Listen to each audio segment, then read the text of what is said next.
Hello students, good morning. Welcome to the online classes of Shivaji Group of Institutions. तो students कल मैंने आपको नया चैप्टर लीनियर प्रोग्रामिंग के बारे में मैंने आपको पढ़ाया है और उससे संबंधित कुछ सवाल बताए थे। आज मैं और सवाल बता रहा हूँ। सवाल बिल्कुल कल जैसा ही है, लेकिन अब देखना ये जो सवाल है वो अपरिबद्ध क्षेत्र का है। तो एक चीज याद रखिएगा, सवाल अपरिबद्ध क्षेत्र का है, ये मैंने कैसे पहचान लिया। इसकी प्रत्येक असंख्या को देखिए, सारी असंख्याएं ग्रेटर देन इक्वल टू पे चल रही है। अगर सारी असंख्याएं ग्रेटर देन इक्वल टू पे चल रही हो तो क्षेत्र हमेशा अपरिबद्ध होता है, और अगर तो संख्या क्षेत्र अपरिबद्ध होता है तो कभी भी किसी भी रैखिक फलन का हम अधिकतम मान नहीं निकाल सकते। यानी इसको हम देख के जाते हैं कि सवाल का अधिकतम मान नहीं आने वाला है, लेकिन करने का प्रोसीजर कैसे होगा। अगर इस असंख्याओं में कुछ भी लेस देन इक्वल टू लगा होता, कुछ भी ग्रेटर देन इक्वल टू लगा होता तो परिबद्ध आता, लेकिन इसमें सारी संख्याओं में ग्रेटर देन इक्वल टू है, यानी इसका जो सुसंगत क्षेत्र होगा अपरिबद्ध होगा। और अगर सुसंगत क्षेत्र अपरिबद्ध होगा तो फिर उद्देश्य फलन का अधिकतम मान कभी नहीं निकलेगा। यानी इस सवाल में z का कोई भी अधिकतम मान नहीं होगा, लेकिन न्यूनतम मान जरूर निकलेगा। तो अगर सुसंगत क्षेत्र परिबद्ध है कि अपरिबद्ध है वो आप कैसे जाने, आप असंख्या को देख के जान सकते हैं। अगर सारी असंख्याओं में ग्रेटर देन इक्वल टू है तो ही क्षेत्र अपरिबद्ध होगा, नहीं तो हमेशा परिबद्ध होगा, है ना। और अपरिबद्ध क्षेत्र होगा अगर, तो फिर कभी z का अधिकतम मान नहीं निकलेगा, लेकिन मैंने लिया हुआ है न्यूनतम हमेशा निकलेगा। तो चलिए स्टार्ट करते हैं। सबसे पहले उद्देश्य फलन क्या है, जब तक बताऊंगा तब आपको ये चीज आ जाएगी, बाकी काम को आने तरीके से करना है। z is equal to 3x plus 5y, ठीक है। तो इसको तब तक यूज नहीं कर सकते जब तक हमें सुसंगत क्षेत्र नहीं पता होगा। तो इसके लिए हमें सारे व्यवरोधों को समीकरण रूप में बदलना होगा। तो व्यवरोधों को समीकरणों के रूप में लिखने पर, समीकरणों के रूप में लिखने पर लिखते हैं। तो क्या लिखा है, पहला बनेगा x plus 3y is equal to 3, ये समीकरण 2 बना। x plus y is equal to 2, समीकरण 3 बना। x इक्वल 0, समीकरण 4, और y इक्वल 0, समीकरण 5। x equal 0, y equal 0, x अक्ष और y अक्ष के समीकरण, ये y अक्ष का समीकरण, ये x अक्ष का समीकरण। तो फिर से हमें दो रेखाएं ही प्राप्त होगी, इन दोनों रेखाओं का ग्राफ बनाएंगे, सुसंगत क्षेत्र ढूंढेंगे। तो चलिए सबसे पहले किस समीकरण के लिए लिखते हैं, वृद्धि समीकरण से, समीकरण 2 से, समीकरण 2 से x plus 3y is equal to 3। तो चलिए देखिए इसको ऐसे लिख सकते हैं, x plus 3y minus 3 is equal to 0। तो देखिए इसमें x का पद भी है, y का पद भी है, कांस्टेंट भी है, इक्वल 0 चल रहा है। तो इसका ग्राफ हम बहुत इजी तरीके से बना सकते हैं, जैसे मैंने टेबल के थ्रू बताया था। एक कॉलम x का, एक कॉलम y का। सबसे पहले x की जगह 0 भरिए, तो इसमें x की जगह 0 रखेंगे तो y का मान 1, और जब y की जगह 0 रखेंगे तो जब y का मान हम लोग 0 रखेंगे तो क्या मिलेगा, जब y का मान 0 रखेंगे तो x का मान कितना आएगा, 3 आएगा। यहाँ पर स्टूडेंट सुधार लीजिए, यहाँ पर 2y है सवाल में, यहाँ पर 2y है, यहाँ पर भी 2y कर ले रहे हैं, यहाँ पर भी 2y कर ले रहे हैं। तो जब y का मान 0 रखेंगे, जब x का मान 0 रखेंगे तो y का मान कितना आएगा, 3/2 आएगा। एक बार मैं देख लेना वो सवाल। इसमें जो x जो समीकरण है वो समीकरण है x plus 3y greater than is equal to 3। अच्छा सही था सवाल में, तो x प्लस 3y इक्वल 3, यहाँ पे सही है सवाल। x plus 3y greater than equal to 3, और ये सही चल रहा है। जब x की जगह 0 रखेंगे तो y का मान 1 आएगा, और जब y की जगह 0 रखेंगे तो x का मान 3 आएगा। तो पहला बिंदु क्या बना, बिंदु A 0,1 तथा बिंदु B 3,0 से होकर कौन सी रेखा गुजरेगी, AB रेखा गुजरती है। अब इस रेखा का क्या बना है, ग्राफ। अगले रेखा में बाद में आएंगे, पहले आप ग्राफ ड्रॉ करिए। देखिए आपको मैं ग्राफ ड्रॉ करके दिखा रहा हूं, ये x ये x डैश और ये y डैश। बताइए किस किस बिंदु से गुजरा है ये देखना, आप ध्यान दीजिए। बिंदु है 0, 1 तो 0, 1 y अक्ष में मिलेगा, ये 0, 1 हो गया, और 3, 0 x अक्ष में मिलेगा, ये b 3, 0 हो गया, ये a और b हो गया। दोनों को मिला दीजिए, तो a से b को मिला दीजिए, नीचे तक यहाँ से ऊपर ऐसे स्केल रख के मिलाइएगा आप लोग, तो ये क्या बनेगी, ये किस रेखा का ग्राफ है, x + y = 3 का ग्राफ है। अब हम किसका ग्राफ बनाएंगे, हम दूसरी रेखा का ग्राफ बनाएंगे। तो दूसरी रेखा क्या है, x + y = 2, समीकरण 3 से x + y - 2 = 0 लिख सकते हैं इसको। देखिए इसमें भी x का पद है, y का पद है, अचर पद है बराबर 0, तो इसका भी ग्राफ बनाएंगे टेबल के थ्रू। x और y, x की वैल्यू 0 तो y का मान 2, y की वैल्यू 0 तो x का मान 2। तो बताइए की बात है कि ये पॉइंट को रिपीट तो नहीं कर रहे हैं, ये 0, 1 था, ये 0, 2 था, मतलब नहीं रिपीट कर रहा है। ये 3, 0 था, ये 2, 0, मतलब सही है। तो इसको हम c नाम देते हैं, इसको हम d नाम देते हैं। तो बिंदुओं c 0, 2 तथा d 2, 0 से होकर कौन सी रेखा गुजरेगी, सीधी रेखा गुजरती है, सीधी रेखा गुजरती है। तो चलिए इसका भी ग्राफ बनाते हैं। c का क्या है, 0, 2, तो 0, 2 ऊपर मिलेगा, 0, 1 के, तो ये 0, 2 और 2, 0 नीचे मिलेगा 3, 0 में, तो ये 2, 0 हो गया।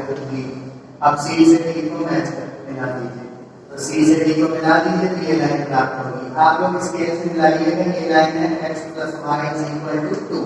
देखिए दोनों रेखाएं एक दूसरे को फिर से कटती e पॉइंट पर, तो e पॉइंट पे कट करनी, तो हमें e पॉइंट पे क्या चाहिए, निर्देशांक। तो बताइए दोनों बिंदुओं के प्रतिच्छेदन बिंदु e है, तो दोनों रेखाओं का प्रतिच्छेदन बिंदु e है, तो e के निर्देशांक क्या होंगे, दोनों रेखाओं के प्रतिच्छेदन बिंदु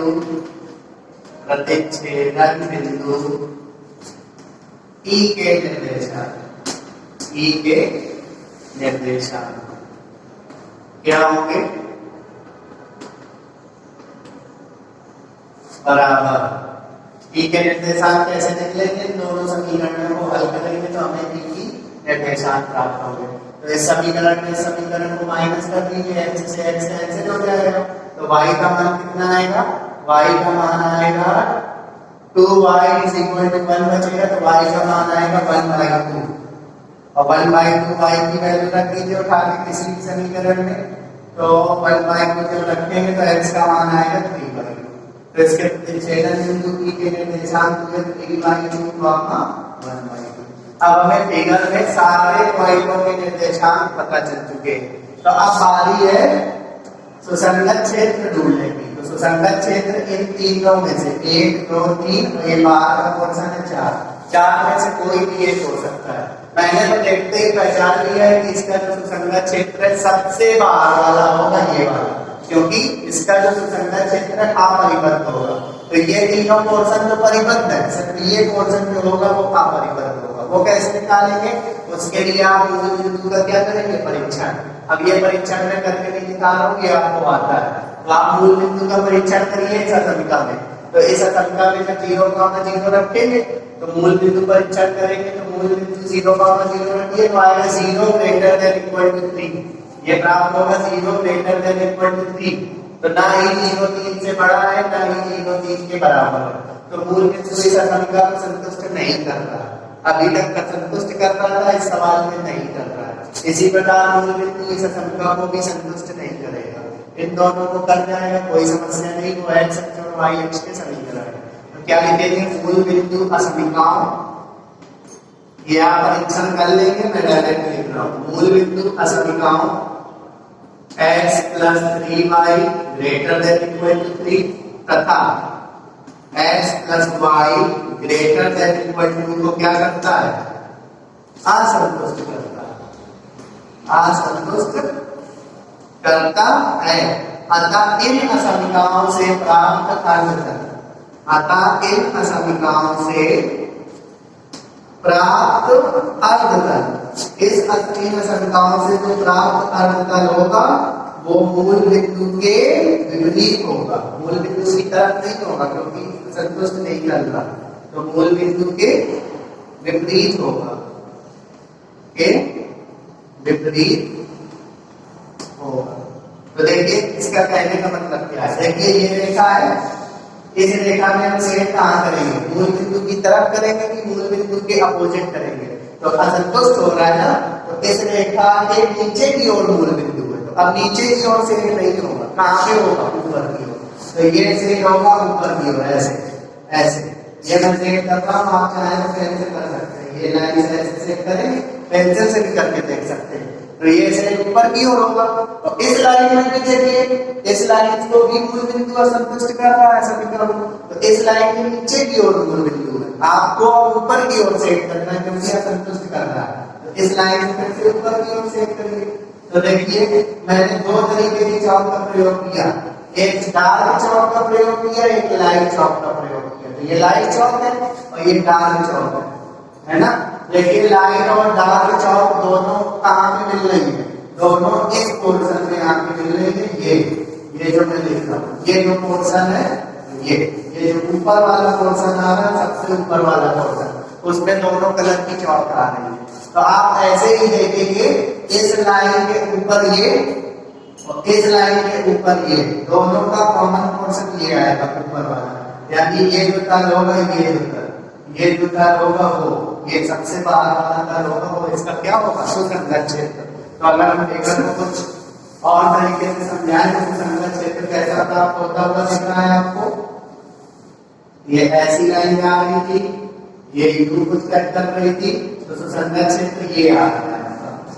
अब मैंने साफ साफ फिगर बना दिया, सारे पॉइंट नहीं लिख रहा हूँ, चलिए लिख देते हैं। तो ये बी पॉइंट था, ये ए लाइन थी, ये बी लाइन थी, ये सी लाइन थी और ये कुछ ऐसे ही फिगर था ना। तो देखिए इसका सुसंगत क्षेत्र ये पोर्शन आ रहा है, ये पोर्शन, और ये पोर्शन देखिए इस तरफ से खुला है, बंद नहीं है, खुला पोर्शन है ना। तो क्या लेंगे, चित्र से स्पष्ट है कि आपको सुसंगत क्षेत्र सही से देखना आना चाहिए। स्पष्ट है कि सुसंगत क्षेत्र कौन सा प्राप्त हो रहा है, CEB वाला, CEB, और ये देखिए दाईं तरफ से खुला है, ना ये पोर्शन मिल रहा है, ना ये पोर्शन मिल रहा है, ना ये पोर्शन मिल रहा है, ये पोर्शन मिल रहा है, तो ये पोर्शन खुला हुआ है दाईं तरफ से। देखिए तो सुसंगत क्षेत्र क्या है, CEB है, CEB है जो कि अपरिबद्ध है, जो कि अपरिबद्ध है, और कभी भी अपरिबद्ध क्षेत्र में जेड का अधिकतम और न्यूनतम मान, सॉरी अधिकतम मान प्राप्त नहीं होगा। क्यों नहीं प्राप्त होगा, एक क्वेश्चन आया, क्यों नहीं प्राप्त होगा। अब मैं आपसे ऐसे ही पूछूं कि बताइए इस पोर्शन में जिसमें सेट हुआ है, इस पोर्शन में एक्स की अधिकतम वैल्यू क्या होगी, तो बताइए ये तो एक्स सच है, अगर इसको नंबर लाइन के थ्रू देखें तो ये अनंत तक जा रहा है। तो अगर हम आपसे कहें कि इस तरफ बताइए एक्स का सबसे बड़ा मान क्या होगा, अधिकतम तो तभी निकलेगा जब एक्स की सबसे बड़ी वैल्यू मिले और वाई की सबसे बड़ी वैल्यू मिले। तो बताइए इस पोर्शन में एक्स के सबसे बड़ा मान क्या है, तो बताइए इस लाइन में एक्स का सबसे बड़ा मान क्या है, आपको बताइए। 6 भी हो सकता है, 7 भी हो सकता है, 8 भी हो सकता है। तो जब हम पूछेंगे कि बताइए इस पोर्शन में जिसको मैंने सेट किया, इसमें एक्स की सबसे बड़ी वैल्यू क्या है, पता नहीं, और इसमें वाई की भी सबसे बड़ी वैल्यू क्या है, पता नहीं, क्योंकि ये तो आकाश की ओर जा रहा है, ऊपर की ओर, और ये दाईं तरफ नंबर लाइन में आगे बढ़ता चला जा रहा है अनंत की ओर। तो जो अपरिबद्ध क्षेत्र होगा उनमें एक्स और वाई का अधिकतम मान हमें पता ही नहीं है। तो जब एक्स और वाई का अधिकतम मान नहीं पता है तो इस जेड का भी हमें अधिकतम मान पता नहीं होगा। लेकिन अगर ये सुसंगत क्षेत्र न्यूनतम मान जरूर निकालेगा, क्योंकि हमें मिनिमम पता है कि यहाँ से शुरू हुआ है और मैक्सिमम कहाँ तक जाएगा ये नहीं पता है। ये देखिए ये रीजन क्या है, ये मैं सेट कर रहा हूँ, अब ये कितनी ऊंचाई है क्या वो पता ही नहीं है, यानी इसका अधिकतम मान नहीं पता, लेकिन न्यूनतम जरूर पता है क्योंकि हमें पता है ये स्टार्टिंग हुई है CEB, तो न्यूनतम जरूर निकालेगा लेकिन अधिकतम नहीं निकालेगा। तो आपको क्या लिखना है, अधिकतम है। तो चूंकि सुसंगत क्षेत्र अपरिबद्ध है, सुसंगत क्षेत्र अपरिबद्ध है, सुसंगत क्षेत्र अपरिबद्ध है, अतः z का अधिकतम मान निकालना संभव नहीं है। आप इतनी लाइन बस लिख देंगे तो आपका गलत नहीं होगा। अगर सुसंगत क्षेत्र अपरिबद्ध है यानी अनबाउंडेड है तो फिर z का अधिकतम मान नहीं निकलेगा। दो विधियां होती है, तो आप ये समझ लीजिए कि अगर सुसंगत क्षेत्र अपरिबद्ध आ रहा है तो अधिकतम मान नहीं निकलेगा, लेकिन न्यूनतम निकाला जाएगा। न्यूनतम कैसे निकलेगा? वही टेबल बनाएंगे, टेबल में कोणीय बिंदु सी ई डी लेंगे और तीनों में जो सबसे कम होगा वही न्यूनतम मान होगा। एक तरीका और होता है न्यूनतम और अधिकतम चेक करने का, उसके लिए सवाल को आपको लगाना पड़ेगा। किस केस में? जब सुसंगत क्षेत्र क्या हो? अपरिबद्ध हो। तो एक बार मैं फिगर बना के दिखा रहा हूं आपको फिर से। दूसरा तरीका वैसे आपको करने की जरूरत नहीं। अगर सुसंगत क्षेत्र अपरिबद्ध है तो श्योर बात है कि जो z होगा उसका अधिकतम मान नहीं निकलेगा, तो आपको लिख के चले आना है क्योंकि सुसंगत क्षेत्र अपरिबद्ध है अतः z का अधिकतम मान प्राप्त नहीं होगा। लेकिन अगर सुसंगत क्षेत्र अपरिबद्ध है तो न्यूनतम मान जरूर निकलेगा। न्यूनतम कैसे निकलेगा? जैसे अभी तक निकालते थे, देखिए एक बार मैं इसका फिर से ग्राफ बना दे रहा हूँ क्योंकि मैं दूसरा तरीका बता रहा हूँ। तो दूसरा तरीका जब मैं बता रहा हूँ तो उसका मैं आपको बता ही देता हूँ। तो पहले मैं एक बार फिर से ग्राफ बना दे रहा हूँ। x की जगह 0 तो y की जगह 1, y की जगह 0 तो x की जगह 3। मैं पूरा ग्राफ एक बार फिर से बना दे रहा हूँ कैसे बना था, क्योंकि फिगर साफ हो गया। अब मैं दूसरे तरीके से सवाल को बता रहा हूँ, तो दूसरा तरीका कैसे चेक करोगे? अधिकतम है कि नहीं है ये तो हमें पता है, अधिकतम मान नहीं मिलेगा। आप उतना रीजन लिख देंगे, गलत नहीं होगा आपको, लेकिन मैं बता दे रहा हूँ एक बार, फिर आपको समझना है कि आपको वो काम करना है कि नहीं।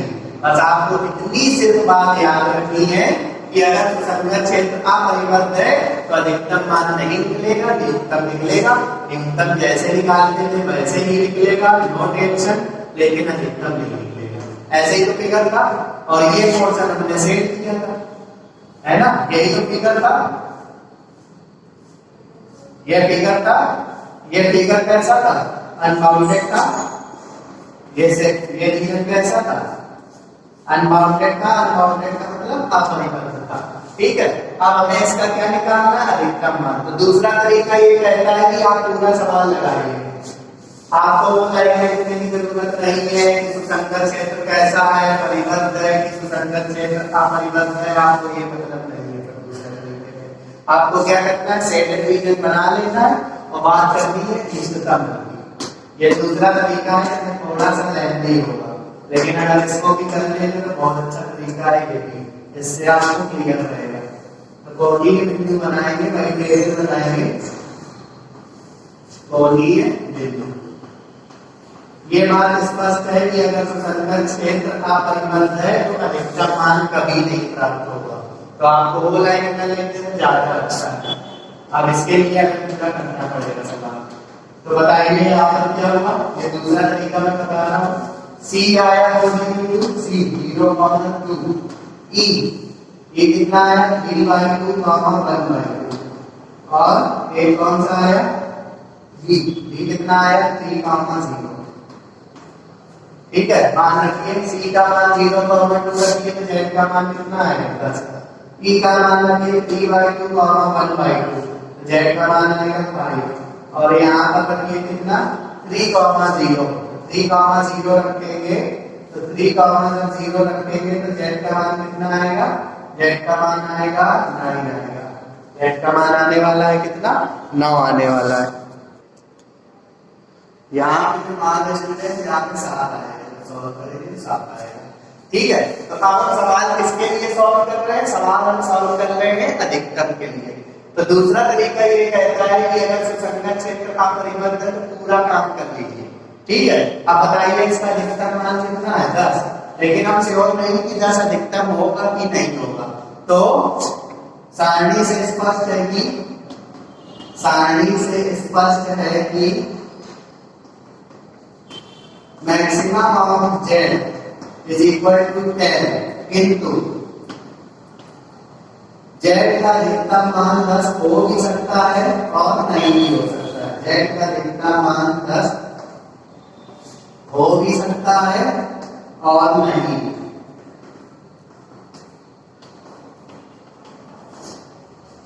याद रखिएगा जब, क्योंकि सुसंगत क्षेत्र कैसा है, क्योंकि सुसंगत क्षेत्र अपरिवर्त है, सुसंगत क्षेत्र अपरिवर्त है।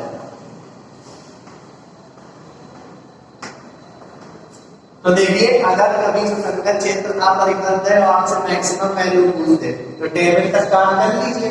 फिर आप देखिए यहाँ से टेबल से दिख रहा है मैक्सिमम ऑफ जेड कितना है 10, लेकिन ये जो 10 है जरूरी नहीं है, अधिकतम मान हो भी सकता है और नहीं भी हो सकता है।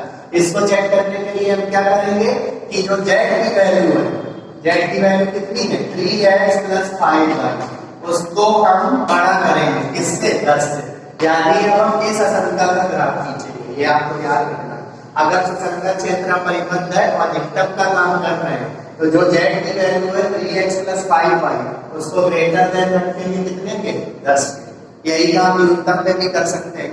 तो 3x + 5y अगर न्यूनतम होता तो रखते किसके बराबर, 7 के बराबर रखते।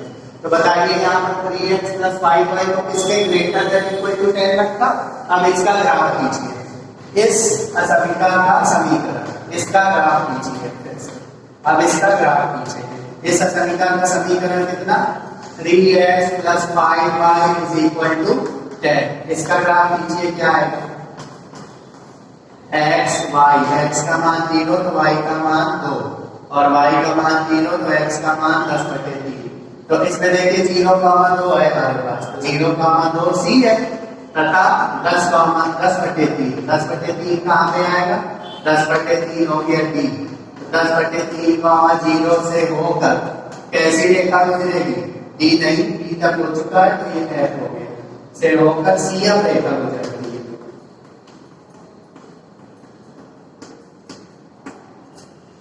तो हमको क्या करना है, दूसरे पार्ट में हमको क्या करना है, पूरी सारणी बनाना है।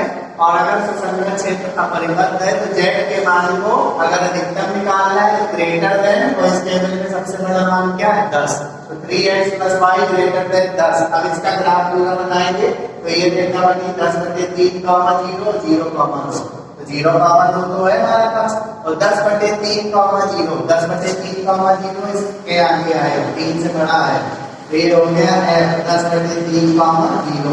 अब इसमें देखिए ग्रेटर देन लगा है, तो ग्रेटर और लेस देन के केस में ये जो रेखा है वो डॉटेड होके जाएगी ऐसे, ये डॉटेड रेखा खींचेंगे।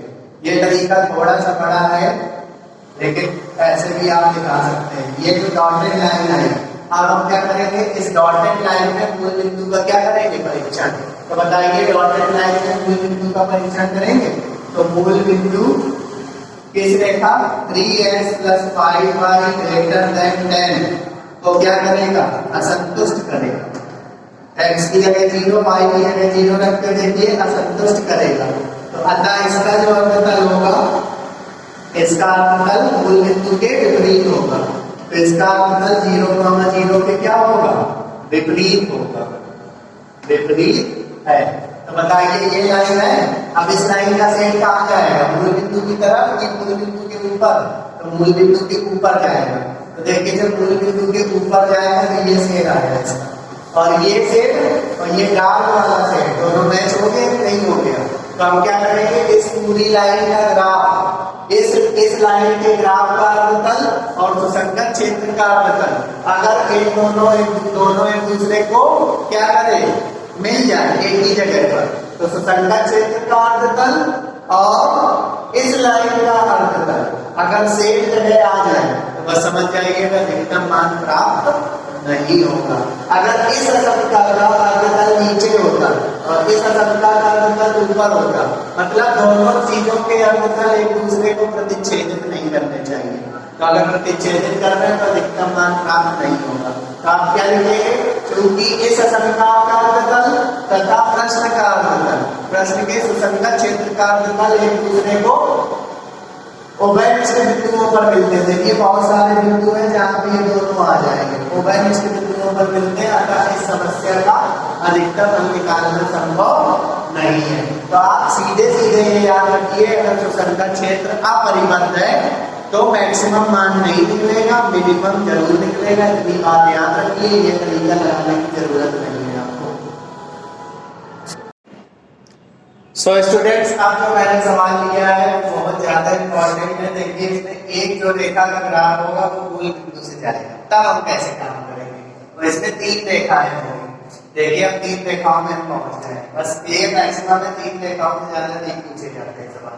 तो देखते हैं अवरोधों के अंतर्गत z बराबर क्या, x + 2y का न्यूनतमीकरण और अधिकतमीकरण ज्ञात कीजिए।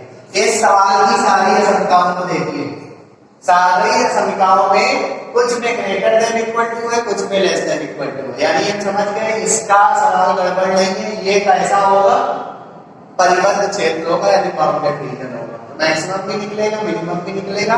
पीछे वाले सवाल में सारी असमताओं में ग्रेटर देन इक्वल टू था। तो याद रखिएगा, अगर सारी असमताओं में ग्रेटर देन इक्वल टू चल रहा है तो सुसंगत क्षेत्र अपरिबद्ध होगा। और आप सिर्फ इतनी लाइन लिख दीजिएगा, क्योंकि सुसंगत क्षेत्र अपरिबद्ध है अतः इस दशा में z का अधिकतम मान प्राप्त नहीं होगा, न्यूनतम पुराने तरीके से होगा जैसे करते थे। ठीक है, तो देखिए उद्देश्य फलन क्या है इसका। उद्देश्य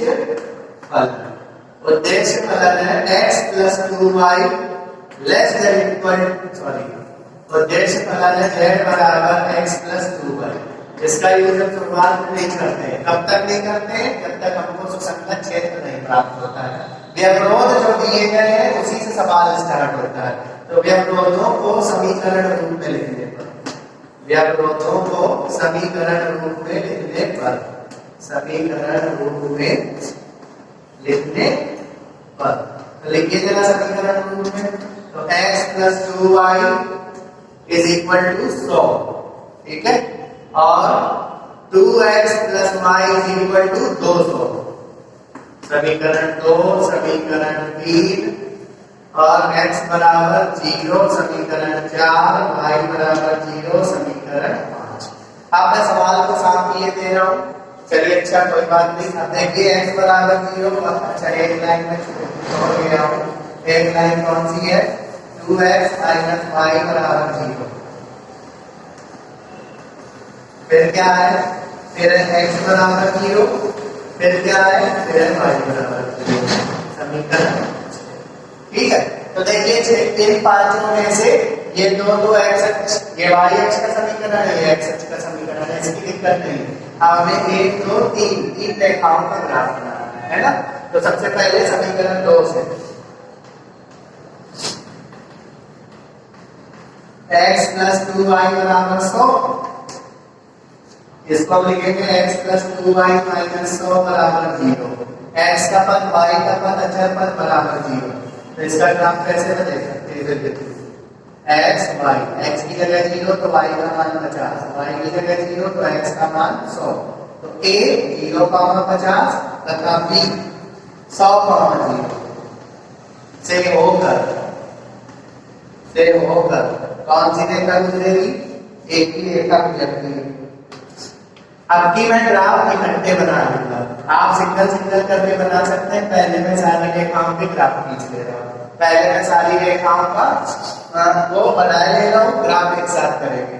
ठीक है, दूसरा समीकरण कौन सा है, समीकरण 3। तो इस सवाल को मैं साथ किए दे रहा हूँ, अधिकतम और न्यूनतम दोनों मान चाहिए, ये भी साथ किए दे रहा हूँ इसके लिए। चलिए अब दूसरा समीकरण क्या था, समीकरण 3 से, समीकरण 3 से क्या था, 2x + y = 200। इसका भी जब आप ग्राफ बनाएंगे तो 2x + y - 200 = 0 है ना।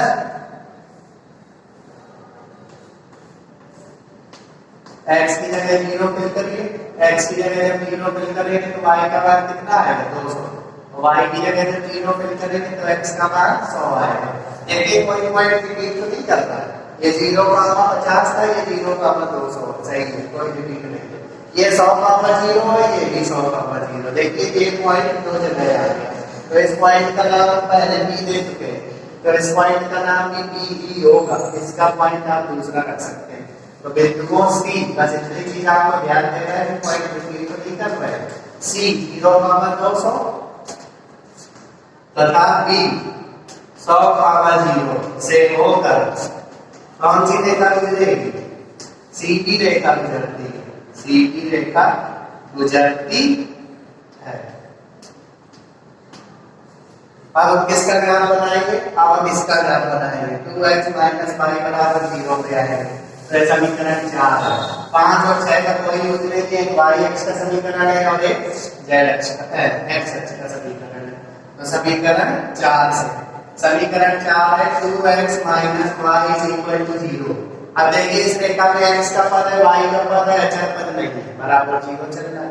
तो ये सिंपल सी बात है, ये मूल बिंदु से गुजरेगी। कैसे पहचानेंगे? इसको आप लिख सकते हैं y is equal to 2x और y is equal to 2x का मतलब यह रेखा किस रूप की है? यह रेखा y बराबर mx के रूप की है। किस रूप की है? y बराबर mx के रूप की है। अतः यह रेखा 0, 0 से गुजरेगी। समझ में? इसको हम पूरा नहीं लिखिए। 0, 0 से गुजरेगी प्रथम चतुर्थांश और तृतीय चतुर्थांश से, और माइनस mx होगा तो द्वितीय और चतुर्थ चतुर्थांश में। तो जिस रेखा में x का पद और y का पद है, अचर पद नहीं है, बराबर 0 चल रहा है, वो ऑरिजिन से गुजरेगी 0, 0 से। अगर x और y पदों के चिन्ह विपरीत है, एक ही तरफ है, चिन्ह विपरीत है, तो प्रथम और तृतीय चतुर्थांश से जाएगी। अगर चिन्ह सेम है तो प्रथम और चतुर्थ चतुर्थांश, तृतीय और चतुर्थ चतुर्थांश से जाएगी। तो आप बात करते हैं, इसका ग्राफ बनाते हैं। तीनों रेखाओं के ग्राफ बनाएंगे। देखिएगा जरा ध्यान से, थोड़ा ग्राफ आप बड़ा ही बनाएं। जब आप ग्राफ बनाएंगे तो सुसंगत क्षेत्र में जब आप अलग अलग पेन चलाएंगे, अलग अलग पेन से अलग अलग तरीके से पेंसिल चलाएंगे, एक में हल्की, एक में डार्क, एक में लाइट, ऐसे चलाना है आपको। तो बताइए पहली रेखा का ग्राफ कहाँ से? 0, 50, 100, 0। तो 0, 50 ये थोड़ा ग्राफ बड़ा ही बनाए। 100, 0 ये यहाँ पे मिलेगा, ये पॉइंट हो गया 100, 0। स्केल का यूज करें अच्छे से, ये ऐसी लाइन दिखेगी। ये किस रेखा का ग्राफ है? ये ग्राफ है x + 2y बराबर 100 का। ये ग्राफ है x + 2y बराबर 100 का। ये एक रेखा का ग्राफ बना दिया 20। अब कौन सी रेखा का ग्राफ बनाना है? सीधी रेखा का। तो c है 0, 200, तो 0, 200 तो ऊपर मिलेगा यहाँ पर, तो ये हो गया 0, 200 c। और b पॉइंट कितना है? 100, 0। ये तो मिल ही चुका है, c से b को मिलाइए, तो ये c से b को मिला दिया, ऐसे लिखा जाएगा, है ना। ये किस रेखा का ग्राफ हो गया? ये ग्राफ हो गया 2x + y बराबर 200 का। लेकिन ये दोनों रेखाएं दूसरे को किस पॉइंट पे काट रही? b पॉइंट पे, और b के निर्देशांक पता ही है हमको कितने हैं? 100, 0, यानी इसमें कोई दिक्कत नहीं है। अब तीसरी रेखा देखिए y बराबर mx के रूप की है, और y बराबर mx का ग्राफ मूल बिंदु से गुजरता है प्रथम चतुर्थांश और तृतीय चतुर्थांश। तो ये तीसरी रेखा का ग्राफ हो गया। ये कौन सी लाइन होगी? y कौन सी रेखा थी? 2x माइनस y बराबर 0 ग्राफ हो गया। अब देखिए ये जो 2x माइनस y बराबर 0 वाली रेखा है, 2x माइनस y बराबर 0 वाली जो रेखा है, वो दोनों रेखाओं को कहीं ना कहीं काट रही है। देखिए ये जो 2x माइनस y बराबर 0 वाली रेखा है, ये इस रेखा को इस पॉइंट पे काट रही है, इसके नाम d, और इसको p पॉइंट पे काट रही है। तो पहले हम d और d के क्या निकालेंगे? निर्देशांक। जैसा कि मैंने बताया है, रैखिक प्रोग्रामिंग समस्या के सवालों में किसी भी पॉइंट, कोई भी पॉइंट ऐसा मत रखिए जिसके निर्देशांक न पता हो। तो हम निकालेंगे d के निर्देशांक। तो d के निर्देशांक कैसे निकलेंगे? सिंपल है, d के निर्देशांक देंगे, d किन रेखाओं से बनना है? इस रेखा से, यानी 2x - y बराबर 0, और ये वाली रेखा कौन सी है? 2x + y बराबर 200। ये दोनों रेखाएं जब काट रही है तभी b पॉइंट प्राप्त हो रहा है। तो इन दोनों रेखाओं के समीकरण को हल करके x और y की क्या निकालेंगे वैल्यू? तो वो d का आंसर होगा, d के निर्देशांक होंगे। तो इन दोनों को जोड़ दीजिए, तो 4x बराबर कितना? 200। x का मान कितना है? 50 आएगा। तो x की वैल्यू 50 आएगी, तो x की वैल्यू जब 50 आएगी तो y की वैल्यू 100 आएगी। तो 50, 100, 100।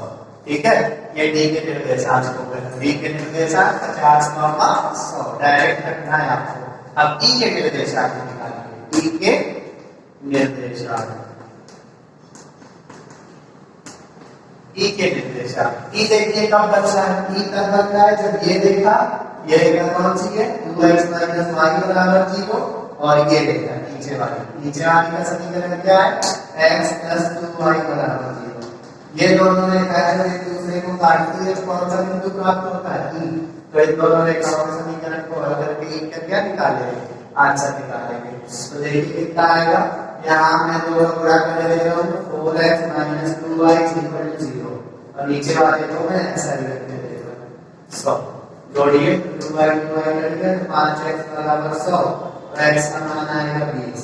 तो x का मान जब 20 आएगा तो y का मान आएगा 40, 20, 40। तो ई के निर्देशांक हो गए 20, 40। अब हमने पूरा फिगर कंप्लीट कर लिया है। अब मेन बात करेंगे कि सुसंगत क्षेत्र क्या होगा। ये तो हम पहले ही जान चुके हैं कि इसका आंसर, इसका जो सुसंगत क्षेत्र होगा बाउंडेड होगा। कैसे होगा ये मैं बता चुका हूँ। तो अब बात करते हैं मूल बिंदु परीक्षण की। तो कैसा शंका की, इस सवाल की सारी आशंकाएं थी। एक थी 2x + y ≤ 200, एक थी x + 2y ≤ 100, और एक था 2x - y > 0।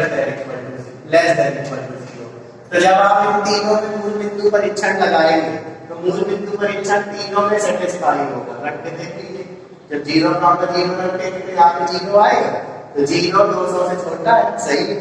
यहाँ पर भी 0 आएगा, 0 100 से छोटा होगा। यहाँ पर भी 0 आएगा, 0 0 के बराबर होगा। तो क्या लिखेंगे, चूंकि 0, 0 असमीकाओं 2x + y ≤ 200, दूसरी आशंका क्या है, x + 2y ≤ 100, तथा 2x - y ≤ 0 को क्या करती है, संतुष्ट करती है, संतुष्ट करती है। अतः इनका अवकल मूल बिंदु की ओर होगा, इनका अवकल मूल बिंदु की ओर होगा। लेकिन देखिए अब यहाँ पर एक समस्या हो रही है। समस्या हमें बस दे रही है तो मूल बिंदु से होकर जाने वाली रेखा है। देखिए मूल बिंदु ये ओरिजिन से जा रही है, तो देखिए मूल बिंदु इस तरफ भी बढ़ रहा है, मूल बिंदु ऊपर भी बढ़ रहा है। देखिए इसको, ये जो मूल बिंदु से रेखा जा रही है इसमें ओरिजिन इस तरफ भी है, इस तरफ भी है। तो कौन से वाले पोर्शन को रखेंगे, अब आप जरा ध्यान से देखिए।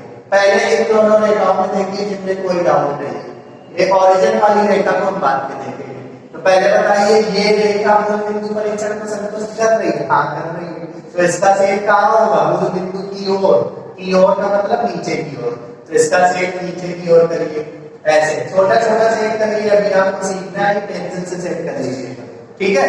अच्छा, क्या ये रेखा मूल बिंदु परीक्षण को संतुष्ट कर रही है, हाँ ये भी कर रही है। तो इसका भी छेद नीचे की ओर होगा, है ना। अब हमको बात आई कहाँ पर, बात फंस रही है ओरिजिन वाली लाइन में, क्योंकि जो लाइन ओरिजिन से जा रही है उसमें मूल बिंदु दाईं तरफ भी है, बाईं तरफ भी है।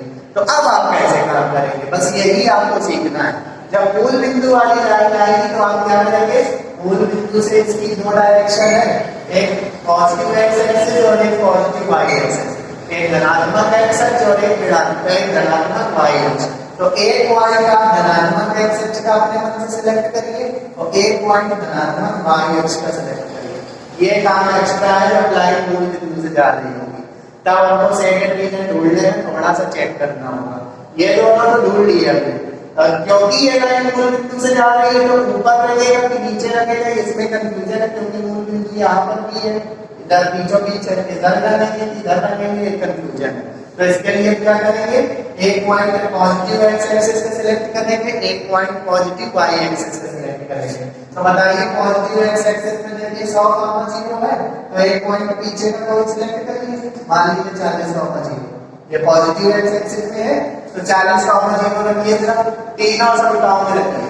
अगर तीनों समीकरणों को संतुष्ट कर रहा है तो इस मूल बिंदु वाली लाइन से घिरा वो वाला पोर्शन लगा जाएगा जिसमें पॉजिटिव एक्स एक्सिस है। बस इतनी सी लाइन याद रखना। तो 40, 0 रख दीजिए ना, तो 40 दूनी 80, तो 80 लेस देन इक्वल टू 200, ये लाइन आपको याद रखनी है मूल बिंदु वाली याद आएगी। तो 80 200 से छोटा है, पहले ही संतुष्ट कर रही है। 40 का 0 याद रखिए, 40 का 0 याद रखेंगे तो भी संतुष्ट हो जाएगी।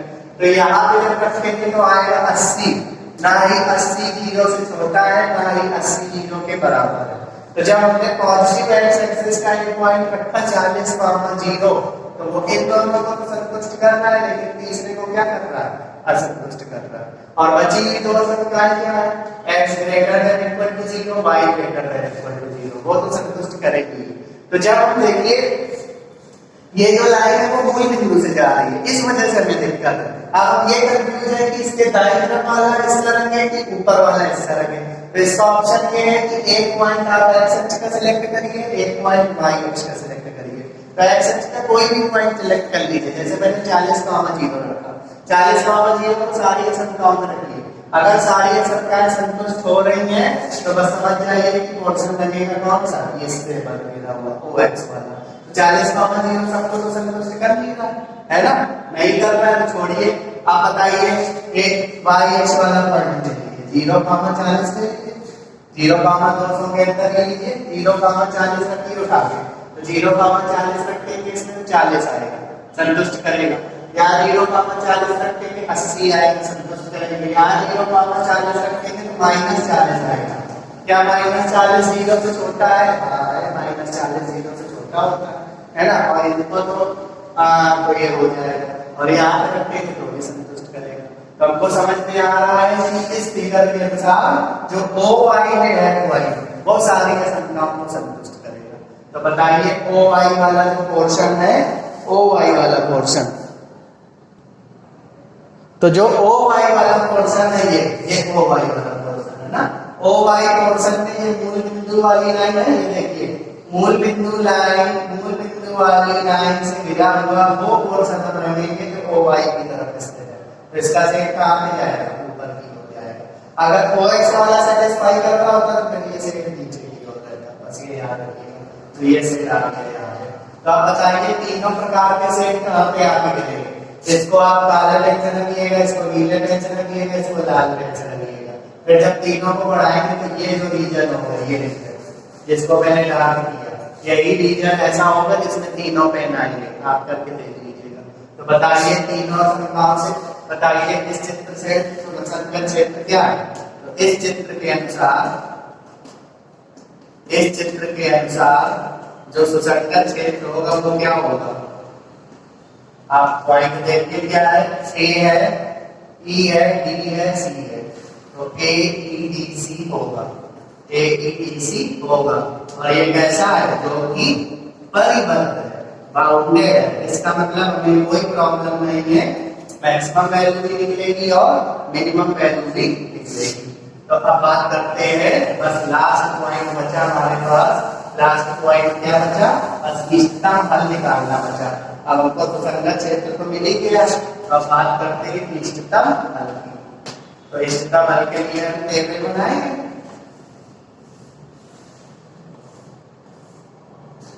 दो खानों की एक टेबल बनाएंगे। यहाँ पे क्या रखेंगे, कोणीय बिंदु, तो यहाँ पे z का मान कितना, x प्लस 2y, शायद यही था x प्लस 2y। कोणीय बिंदु कौन से आ रहे हैं, A E B C। तो A के निर्देशांक है 0,50, E के है 20,40, E के है 20,40, D के कितने हैं, D के है 50,100, और E के कितने हैं, E के है सॉरी C के 0,200। रखिए सारे पॉइंट को इसमें एक बार, 0,50 रखेंगे तो 100 आएगा, 20,40 रखेंगे तो भी 100 आएगा, और 50,100 रखेंगे तो 50 और प्लस 200 250 आएगा, और 0,200 रखेंगे तो कितना आएगा, 400 आएगा। तो दो मान 100 आए, एक 250 आया, एक 400 आया। तो मिनिमम ऑब्जेक्ट कितना है, मिनिमम ऑब्जेक्ट, क्योंकि ये रीजन बाउंडेड है तो मैक्सिमम मिनिमम दोनों मिलेगा। तो मिनिमम ऑब्जेक्ट 100 है, दो बार है, जो कि किस पे काम होता है, 0,50 तथा 40,0 पर 40,0 नहीं 20,40 पर प्राप्त होता है। और मैक्सिमम ऑफ जेड कितना है? मैक्सिमम ऑफ जेड है 400, जो किस पॉइंट पर प्राप्त होता है? जो जेड बराबर जो कि 0,200 पर प्राप्त होता है। ये सवाल का क्या हो गया? आंसर हो गया स्टूडेंट्स। सो स्टूडेंट्स मैंने एक और क्वेश्चन दिया हुआ है आज का, ये 2020 में आया था, 5 नंबर में आया होगा ये सवाल। ऐसे सवाल ही आते हैं ज्यादातर 2 रेखा होंगे। देखिए जेड बराबर क्या दिया है? उद्देश्य फलन 200x प्लस 500y। इसका हमें न्यूनतम मान ज्ञात करना है, मिनिमम ऑफ जेड ये निकालना है। तो असमीकरणों को ध्यान से देखिए, इस पूरी असमीकरणों में कुछ में ग्रेटर देन कुछ में लेस देन इक्वल टू है, यानी श्योर बात है इसका जो सुसंगत क्षेत्र होगा वो बाउंडेड होगा, यानी परिबद्ध होगा, यानी इसका न्यूनतम मान भी निकलेगा, अधिकतम मान भी निकलेगा, नो डाउट में। अब चलिए व्यवरोधों को किस रूप में बदलेंगे? समीकरण रूप में। शुरू करते सवालों को समीकरण रूप में लिखने पर। तो समीकरण रूप में लिखते हैं व्यवरोधों को। तो पहले समीकरण क्या होगा? x + 2y = 10। फिर अगले का 3x + 4y = 24। फिर अगले का x = 0। फिर अगले का y = 0। ये समीकरण 4, ये समीकरण 5। इन दोनों का ग्राफ बनाने की जरूरत नहीं है, y अक्ष का समीकरण है, x अक्ष का समीकरण। फिर से 2 लाइनें आ गई, इन दोनों लाइनों का हमें ग्राफ बनाना है। पिछला सवाल 3 लाइनों का था, लेकिन इंपॉर्टेंट था वो, ये भी इंपॉर्टेंट है। इस तरीके के सवाल ज्यादा पूछे जाते हैं 2 लाइनों वाले। तो समीकरण 2 के लिए ग्राफ बनाएंगे, समीकरण 2 से इसका ग्राफ नहीं बनाएंगे। ये x + 2y = 10 है, इसको कैसे लिख सकते हैं? x + 2y - 10 = 0। इसका ग्राफ टेबल के थ्रू बनेगा, ये मैं आपको बता चुका हूँ। मूल बिंदु से नहीं जाएगा इसका ग्राफ, क्योंकि अचर पद मौजूद है। x की जगह 0 तो y का मान कितना? 5। y की जगह 0 तो x का मान 10। तो बिंदुओं पहला बिंदु क्या? a 0,5 तथा b 10,0 से होकर से AB रेखा गुजरेगी, AB रेखा गुजरती है। अब बात करेंगे दूसरे समीकरण की। दूसरा समीकरण क्या है? 3x + 4y = 24, यानी समीकरण 3 से। समीकरण 3 से इसको कैसे लिख लें? 3x + 4y - 24 = 0। इसका भी ग्राफ टेबल के थ्रू बनेगा।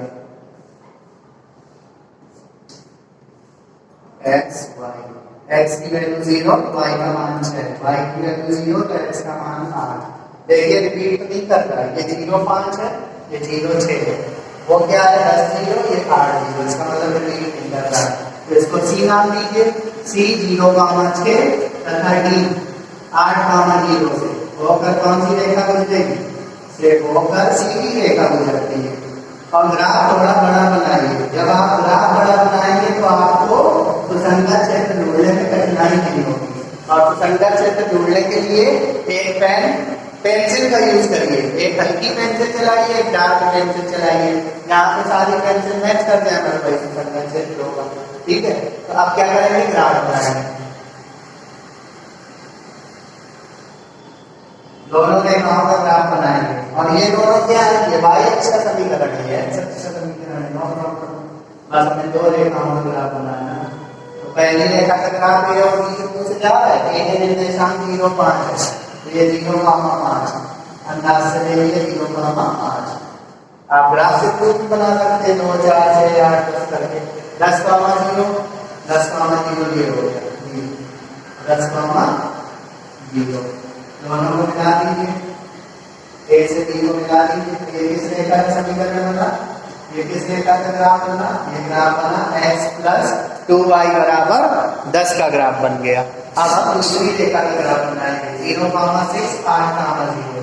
तो तो 0,6 ऊपर होगा, ये सी पॉइंट हो गया 0,6, और 8,0 10,0 के पीछे होगा, ये 8,0 हो गया, ये 8,0 दोनों को मिला दीजिए, इसके लाइन में मिलाइएगा, तो ये कौन सी लाइन बनी, ये लाइन बनी, ये लाइन बनी 3x + 4y is equal to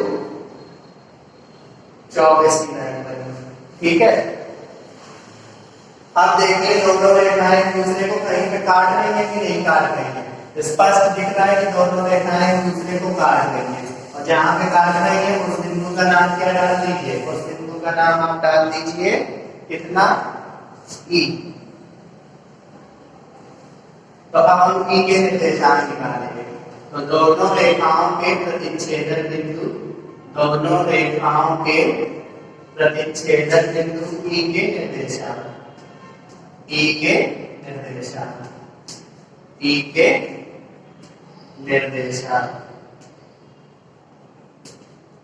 4,3 निकलेंगे। आप इसको सॉल्व करके देख लीजिएगा, तो 4,3 ही आएंगे, दोनों प्रश्नों के समीकरण में सॉल्व करिएगा, 4,3 निकलेगा, है ना।